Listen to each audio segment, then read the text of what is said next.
एक ही रास्ता है, केवल आर्य समाज का रास्ता है। क्योंकि इन विधर्मियों का उत्तर देने का सामर्थ्य यदि किसी के पास में है तो केवल और केवल आर्य समाजी के विद्वानों के पास में है। ऋषि दयानंद के तर्क के सामने टिक नहीं पाते ये लोग।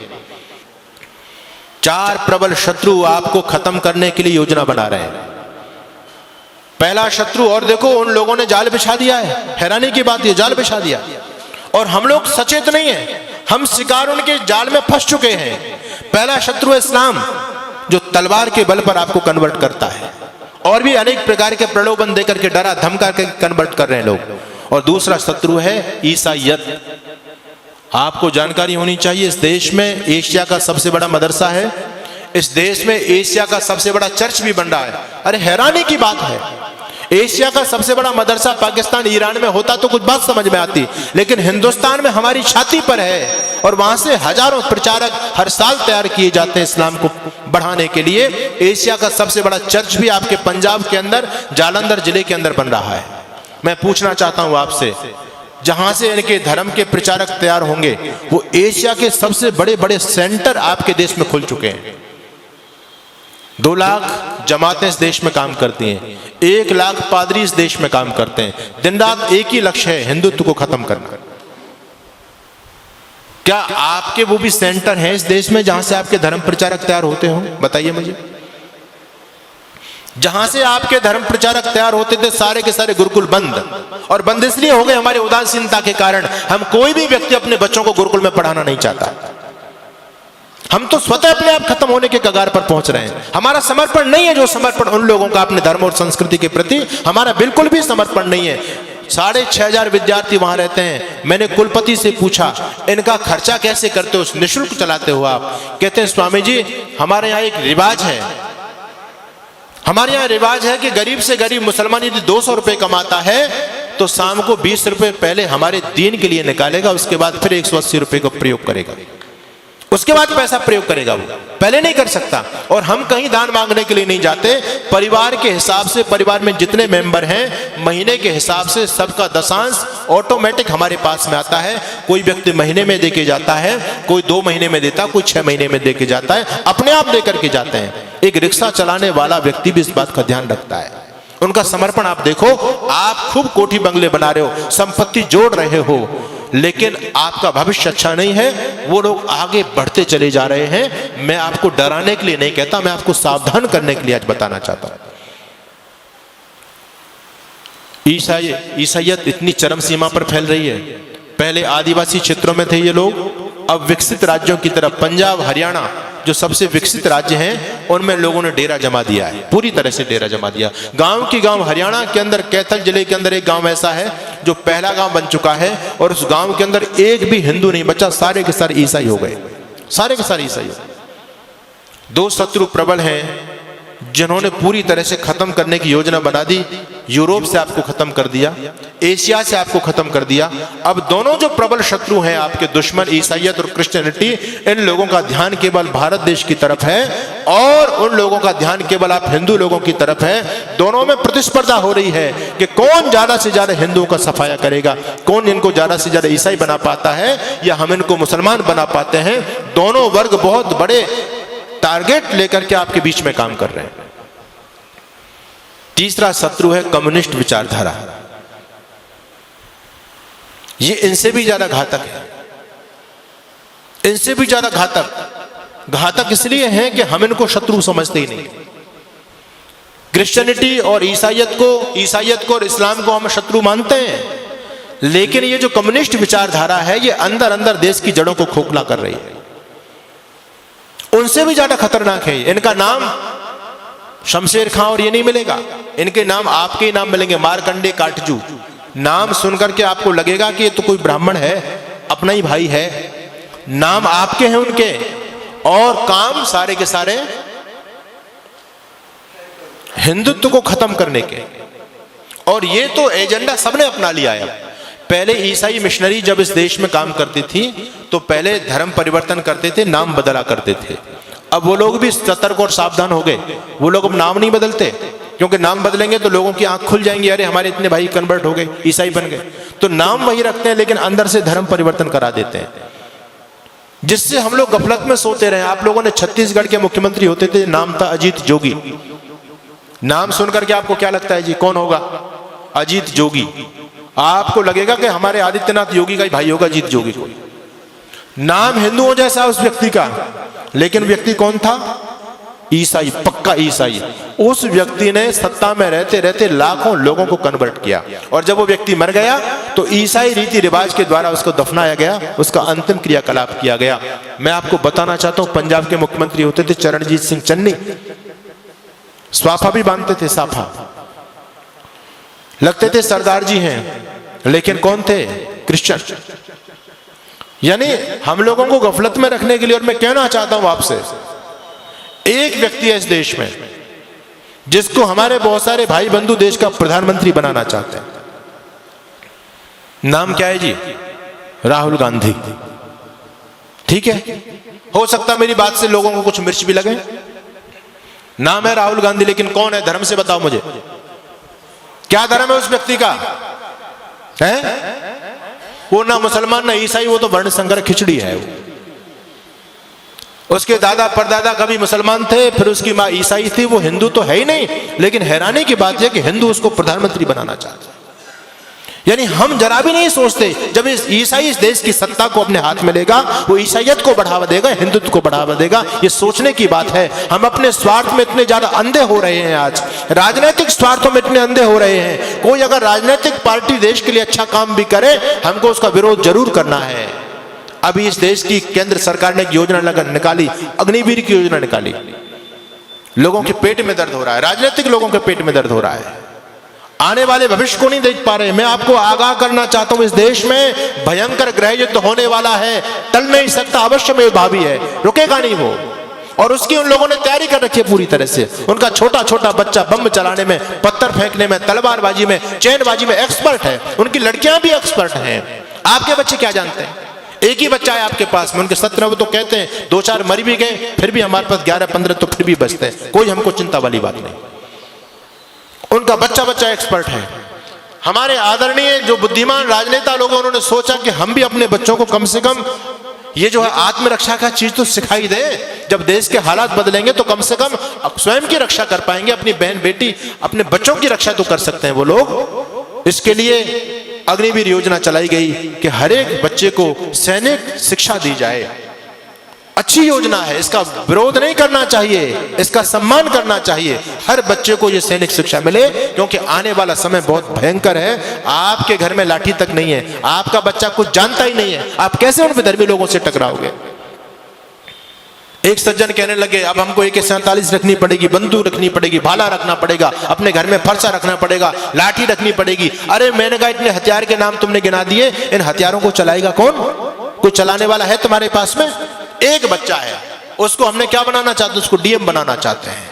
वो लोग कहते हैं हिंदू इतना मूर्ख प्राणी है धरती पर, एक बच्चा करके अपने बच्चों को DM बनाना चाहता है। हम 17 बच्चा पैदा करते हैं, इस देश का PM अपना बनाएंगे। जिस दिन इस देश का PM हमारा बन जाएगा, DM कुछ नहीं बेचेगा, शासन हमारे हिसाब से चलेगा। क्या लोगों की योजना है? हमसे ज्यादा सोच रहे हैं वो लोग। आप एक बच्चा करके उसको सरकारी नौकर बनाना चाहते हैं, और वो 10 बच्चा पैदा करके सरकारी अपना बनाना चाहते हैं। बताओ किसकी योजना में ज्यादा दम है? हम तो कहीं नहीं ठहरे उनके सामने। उनका इतना समर्पण देखो। आपको मैं धन्यवाद करूंगा कि आज हमारे नौजवानों की संख्या है, यहाँ बच्चे भी आते हैं, बहुत कम उपस्थिति में आते हैं, लेकिन उनकी मस्जिद के अंदर आप जाकर के देखो कितने नौजवानों की फौज है वहां, क्योंकि वो उस काम को कंपलसरी समझते हैं। हम इस धर्म कर्म को, सत्संग को कंपलसरी नहीं समझते। हम तो ये समझते हैं ये हमारे काम का, बच्चों का क्या काम है इसमें, स्वयं हाथ हिलाते हुए चले जाते हैं। लेकिन वो लोग सारे के सारे समर्पित है अपने मिशन के लिए। इसलिए मैं आपके बीच में निवेदन कर रहा हूं, भयंकर आंधियां चलने लगी हैं, ज्वार को पैदा करो। मैं तो एक बात कहता हूं साहब, अब भाईचारे की बात बंद कर दो। अपने वजूद को, अस्तित्व को बचाना चाहते हो तो अब कट्टरता अपने अंदर पैदा करो। हम दुनिया से इसलिए खत्म हो गए, सारी उदारता की ठेकेदारी हम लोगों ने अपने ऊपर ले रखी है। बस तुम भाई भाई चिल्लाते रहे, वो तुमको चारा बना करके चाट गए। बड़ी हैरानी की बात है, आज भी लोगों की आंखें नहीं खुल रही हैं। ये राजनीतिक दल आपस में हम लोगों को लड़ा करके, ये तो नालायक लोग हैं, अपना उल्लू सीधा कर रहे हैं, लेकिन हम भोले भाले भाई आपस में लड़ रहे हैं।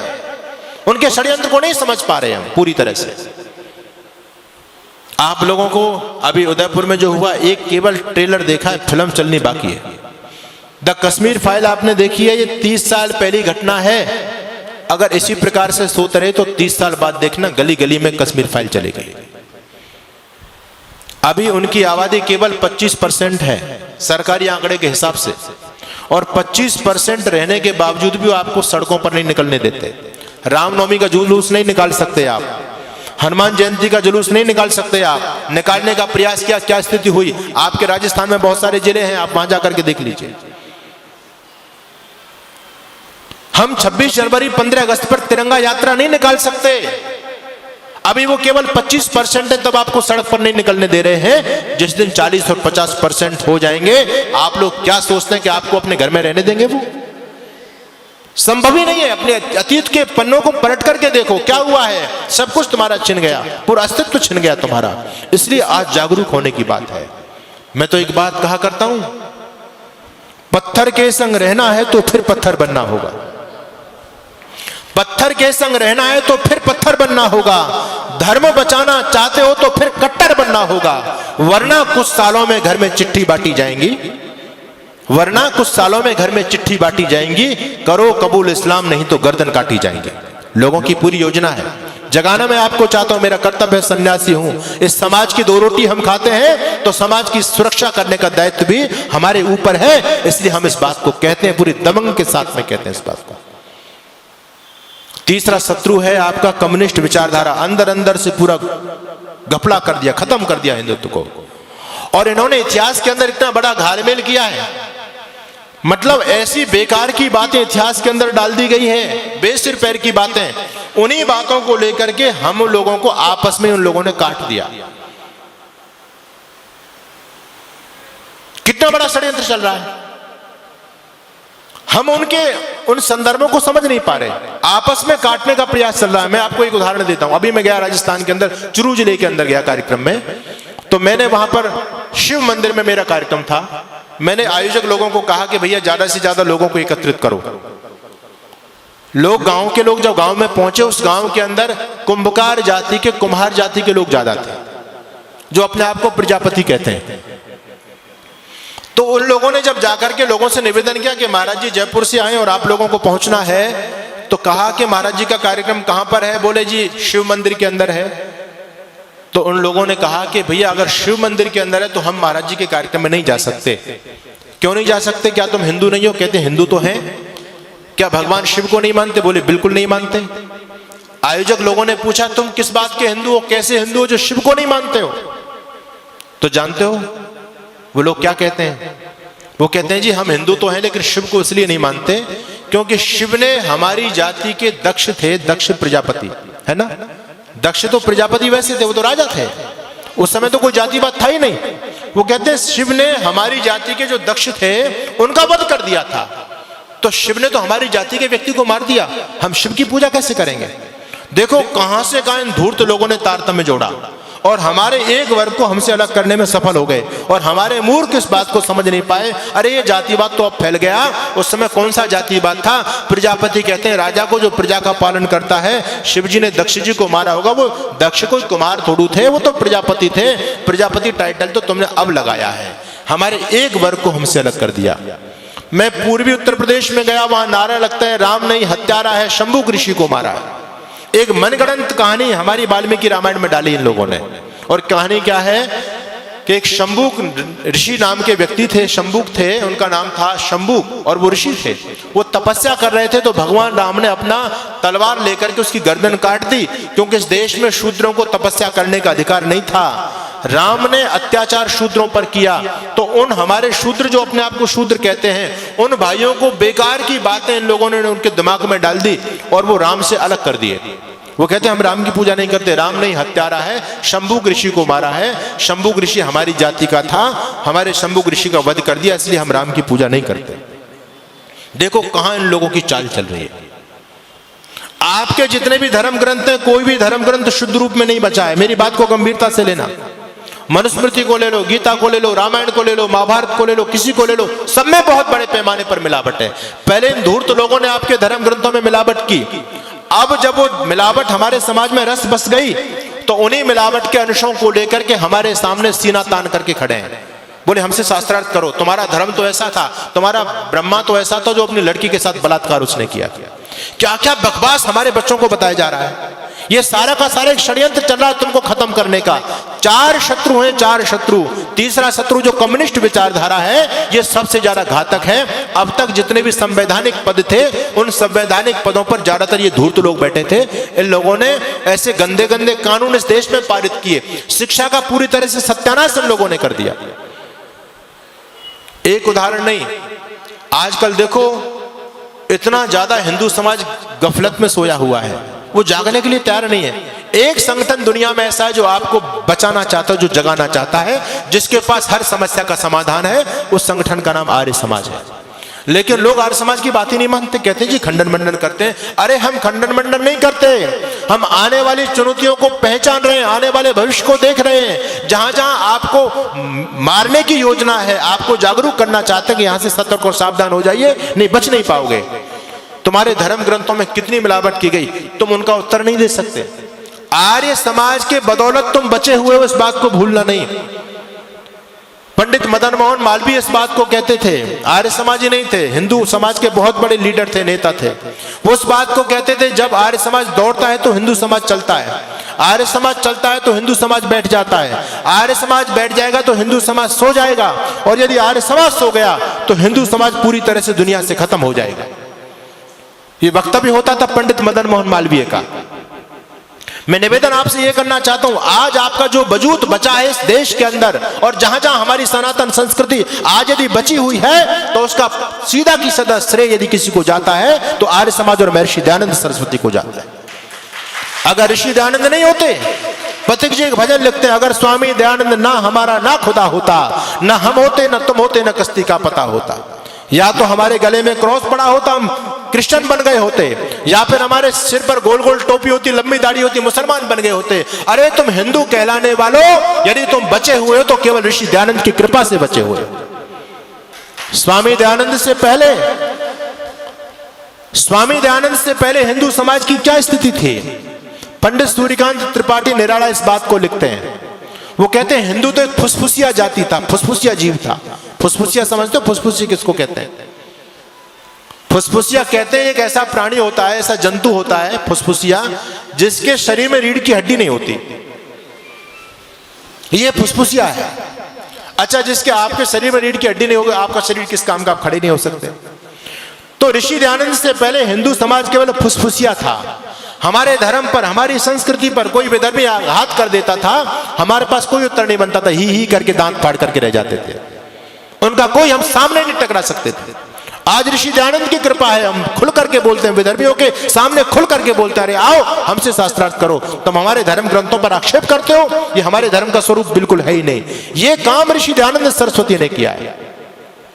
क्या हालत थे देश के, हम तो इतने डरे बैठे हुए थे। आज तो हमारे बहुत सारे लोग खुल करके बोल रहे हैं, आर्य समाज के लोग भी बोल रहे हैं। बाकी जितने भी हिंदुत्ववादी लोग इस समाज को बचाने का काम कर रहे हैं, मैं उनसे जब मिलता हूं, उनसे पूछता हूं कि आपको प्रेरणा कहां से मिली। हमारे यति नरसिंहानंद जी महाराज हैं, 500 करोड़ रुपए का इनाम उनको सिर कलम पर रखा हुआ है। कहते हैं ना, सिर तन से जुदा, सिर तन से जुदा, है ना, गुस्ताख रसूल की एक ही सजा, सिर तन से जुदा, सिर तन से जुदा। उनके सिर को भी तन से जुदा करने के लिए 500 करोड़ का इनाम है। बहुत बड़े संत हैं, बहुत बड़ी सिक्योरिटी सरकार ने उनको दी हुई। मैंने उनसे पूछा कि आपको प्रेरणा कहां से मिली, इतने बड़े धर्मांध अत्याचारी आपके पीछे पड़े हुए हैं, इन लोगों से पूरे अरबिस्तान से टक्कर ले रहे हो, सत्तावन देश हैं इनके, और सारे के सारे देश उस शख्स को मारने के लिए घूम रहे हैं, जल्दी से जल्दी इसको खत्म करो, फिर भी आप नहीं झुकते हो। ये प्रेरणा कहां से मिली आपको? यति नरसिंहानंद जी महाराज कहते हैं, स्वामी जी आप केवल अपने आप को यार समझ ही समझते हो क्या? अरे मैं भी ऋषि दयानंद का शिष्य हूं, आप भी ऋषि दयानंद के शिष्य हो। ये बात अलग है कि मैं देवी मंदिर का महंत हूं। मुझको अपने धर्म से लड़ने की प्रेरणा मिली है तो स्वामी दयानंद सरस्वती से मिली है। और वो कहते हैं इस भारत की धरती पर पहला कोई ऐसा महामानव पैदा हुआ जिसने इस्लाम के खिलाफ लिखने की हिम्मत की थी, तो वो ऋषि दयानंद सरस्वती थे। ऋषि दयानंद सरस्वती से कोई इस्लाम के बारे में 2 शब्द नहीं लिख पाया स्वामी दयानंद से पहले। हमारे उत्तर प्रदेश के मुख्यमंत्री सम्माननीय योगी आदित्यनाथ हैं, उनसे जब रजत शर्मा ने आपकी अदालत में पूछ लिया कि आप हिंदुत्व के बहुत बड़े ब्रांड नेता माने जाते हो, लोगों को कन्वर्ट करते हो, हिंदुत्व की पताका दुनिया में फहरा रहे हो, अरे ये मसौदा कहां से लाते हो, ये प्रेरणा कहां से मिली? योगी आदित्यनाथ अपने थैला से एक पुस्तक निकालते हैं, उस पुस्तक का नाम सत्यार्थ प्रकाश। कहते हैं ये वो पुस्तक है जो मुझको अपने धर्म के लिए लड़ने की प्रेरणा देती है। हमारे आदरणीय कमलेश तिवारी जिनकी हत्या की गई लखनऊ के अंदर, उनके भी थैले में सत्यार्थ प्रकाश हमेशा रहता था। मैं ये कहना चाहता हूं, आज भी आपके हिंदुत्व यदि बचा हुआ है और जो जो लोग पूरी तरह से लगे हुए हैं आपको बचाने के लिए, सबकी प्रेरणा में कहीं ना कहीं ऋषि दयानंद और आर्य समाज सत्यार्थ प्रकाश है। अगर आप अपने धर्म को बचाना चाहते हो, संस्कृति को बचाना चाहते हो, हालात दिन प्रतिदिन कमजोर होते चले जा रहे हैं। एक ही रास्ता है, केवल आर्य समाज का रास्ता है, क्योंकि इन विधर्मियों का उत्तर देने का सामर्थ्य यदि किसी के पास में है तो केवल और केवल आर्य समाजी के विद्वानों के पास में है। ऋषि दयानंद के तर्क के सामने टिक नहीं पाते ये लोग। बाकी आप लोगों के पास मोबाइल है, यूट्यूब खोल करके देखिएगा, इतना कुछ बकवास लिखा गया, सैकड़ों वीडियो आपको मिलेंगे। आपके जितने देवी देवता हैं सब पर भद्दी भद्दी कमेंट किए गए हैं, सब पर गालियां दी गई हैं, बोले ये देवी देवता ऐसा, ये देवी देवता ऐसा। और आपको हैरानी होनी चाहिए, एक बहुत बड़े इनके मौलवी हैं, उस व्यक्ति ने कुछ समय पहले यूट्यूब पर वीडियो अपलोड किया और वो व्यक्ति पता है क्या कहता है? वो व्यक्ति कहता है धरती पर सबसे पहला मुसलमान कौन था? आप किसको मानते हैं? मोहम्मद साहब को मानते हैं? वो कहता नहीं, मोहम्मद तो बाद में हुए। वास्तव में इस्लाम सबसे सनातन है, क्योंकि हम लोग सबको सबसे पहले शिव जी को मानते हैं, भगवान शिव को मानते हैं, वही आदि है। तो कहते हैं सबसे पहला मुसलमान भगवान शिव मुसलमान बन गए थे, उन्होंने इस्लाम स्वीकार कर लिया था। अब देखो वो कहां व्यक्ति दाव खेल रहा है। वो कहता है सबसे पहला मुसलमान धरती पर कोई था तो भगवान शंकर था। कैसे था? कहता है कि हमारे यहां मुसलमान कोई जन्म से पैदा नहीं होता, मुसलमान तब बनता है जब उसका खतना किया जाता है ना? खतना करते हैं, उसकी लिंग को काटते हैं वो लोग बच्चे की, तो कहते तब मुसलमान बनता है। तो सबसे पहले खतना किसका हुआ था? लिंग छेदन किसका हुआ था? शिव पुराण के अंदर एक मनगढ़ंत कहानी लिखी गई। वो भगवान शिव के चरित्र पर इतना गंदा आरोप इन लोगों ने लगाया, इन विधर्मी कम्युनिस्ट लोगों ने। ये जितने पुराण हैं ये हमारे लोगों के द्वारा बनाए हुए नहीं है, ये सारे के सारे विदेशी विधर्मी लोगों की चाल है आपके हिंदुत्व को खत्म करने की। और हम ऐसे गधे हैं, दुनिया में एक हिंदू ऐसा मूर्ख प्राणी है जो अपने महापुरुषों के जीवन को कलंकित करने में गौरव समझ रहा है। हम ये नहीं समझ पा रहे कि हम जा किस दिशा में रहे। अरे जो जाति अपने स्वाभिमान को नहीं बचा सकती, जो जाति अपने महापुरुषों के सम्मान को, अपने इतिहास को नहीं बचा सकती, वो जाति भी इतिहास के पन्नों में सिमट करके रह जाती है, खत्म हो जाती है पूरी तरह से। आज आपको देख रहे ड्रामा चल रहा है आजकल, है ना? क्या कावड़ लेने लोग जा रहे हैं। कहां हम चले गए भाई? सोचो, आज से 20 साल पहले कहां कावड़ लेने कौन जाता था? आज तो लोग पागल हो रहे हैं, करोड़ों लोग जा रहे हैं वहां। और देखो क्या नए नए लोगों ने फंडे अपना लिए। अभी मैं देख रहा था वो कावड़ लेकर के आ रहा है, 125 किलो पानी है, गंगा का जल लेकर के आ रहा है। कोई व्यक्ति कुछ लेकर के आ रहा है, कि कोई तो मोटरसाइकिल पर उसने बैल की आकृति बना ली और उस पर शिव जी का रूप बना लिया है। छोटे छोटे बच्चों को भगवानों का मजाक बना लिया हम लोगों ने। ये मतलब देखो, मुसलमान कोई भी अपने अल्लाह का वो नहीं कर सकता, कोई मोहम्मद बनकर के नहीं दिखा सकता, है ना? लेकिन हम इतने गधे हैं, हम सारी लीलाएं करते हैं। छोटे छोटे बच्चों को शिव जी का रूप बना दिया, किसी को हनुमान, किसी का मुंह पोत करके बंदर का बना दिया, किसी की पूंछ लगा दी। और क्या किसी को, अब देखो जो कावड़ लेकर के आ रहे हैं ना, उनके गाने देखो, भक्ति चल रही है क्या? मेरा दर्द को आप, मेरा जो वेदना है उसको समझने का प्रयास कीजिए। मैं खंडन मंडन नहीं कर रहा किसी का। वहां क्या कह रहे हैं? पीकर एक बाल्टी भांग भोला नीलकंठ पे चढ़ गया। यानी कावड़ लेकर क्या रहे ना, सामने डीजे चल रहा है और डीजे में नाचते चले आ रहे हैं। और गाने क्या चल रहे हैं?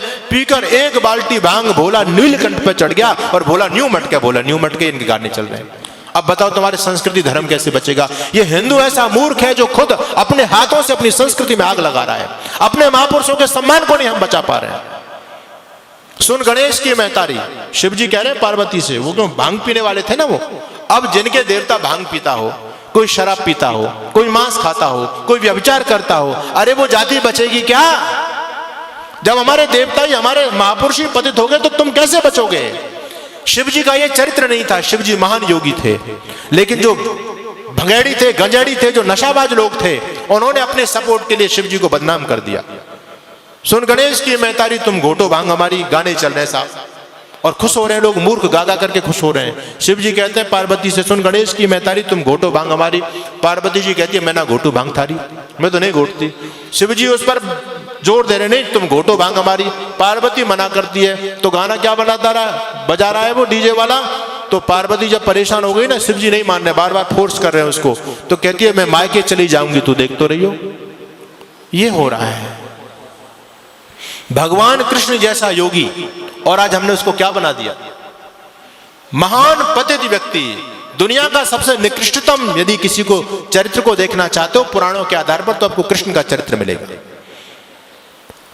ये सब कुछ षड्यंत्र है। ये योगेश्वर भगवान श्री कृष्ण ऐसे नहीं थे, उन्होंने जन्म से लेकर के मृत्यु पर्यंत कोई भी निंदित कर्म नहीं किया।